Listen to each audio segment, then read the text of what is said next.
I was reading the New York Times. There are 16,000 Facebook posts espousing conspiracy theories about you and the virus. These, and I mean, I've seen these things. They're liked or commented on 900,000 times on YouTube. The top 10 videos that spread lies about you had almost 5 million views. It's also pointed out that according to Signal Labs, which is a media analysis company that tracks this, misinformation about you is the most widespread of all coronavirus falsehoods. So there's a conspiracy theory that one of our viewers asked about. I just want to play that sound. What would you say to the fringe portions of the public, like conspiracy theorists, that seem to think that you're somehow responsible for the outbreak? There's also a conspiracy theory that you're pushing vaccines because you're going to inject people with a tracking device when they get the vaccine. It's all part of a so-called globalist plot to control the world. QAnon folks are, which is actually a group that's been targeting me as well lately. They're claiming falsely that I'm somehow connected with Jeffrey Epstein and global cabalists of sex traffickers. It's insane. What do you say to people who believe this stuff? Because I mean, I'm sure you are inundated by people direct messaging me just insane stuff.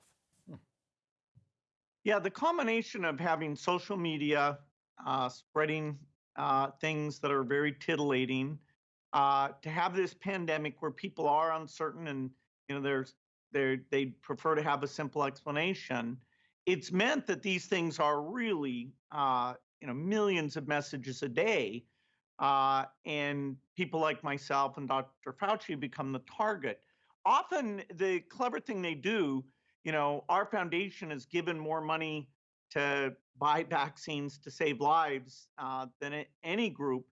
So you just turn that around. You say, okay, we're making money and we're trying to kill people with vaccines or by inventing something. And at least it's true, we're associated with vaccines, but you actually have, sort of flipped the connection that we have there. I hope it doesn't create vaccine hesitancy. I hope, this whole story of innovation that's going on, that we do get the benefit of that. It's really the only good news I'm bringing you today is that the diagnostic, therapeutic, and vaccine innovation, these amazing private sector companies, without the coordination you would have liked, but they are doing it.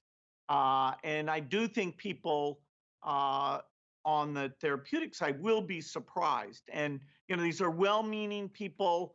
This is a time where people are doing great work.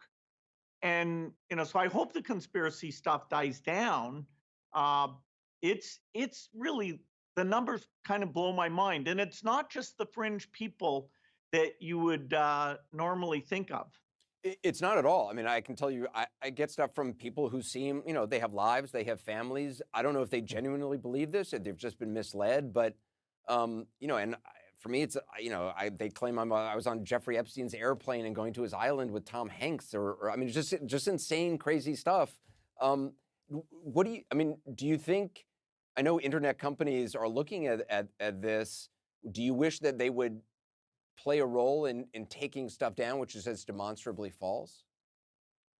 Because I mean, it does have real world, it does have real world impact on vaccines, or a nut showing up to a pizza parlor in Washington D.C. with a gun.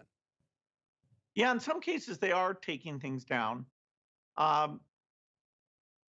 It's a bad combination, a pandemic and social media, and people looking for very simple explanation. Who's the bad guy here? And a lot of that's been connected to politics, more in the US than in other locations. And, of course, vaccines weren't popular with everybody even before this all started. So I'm a big believer in getting the truth out, and but it's kind of not as titillating to say, Cooper is innocent. That's not as exciting. You don't forward that to quite as many people as you do Yeah. the accusation.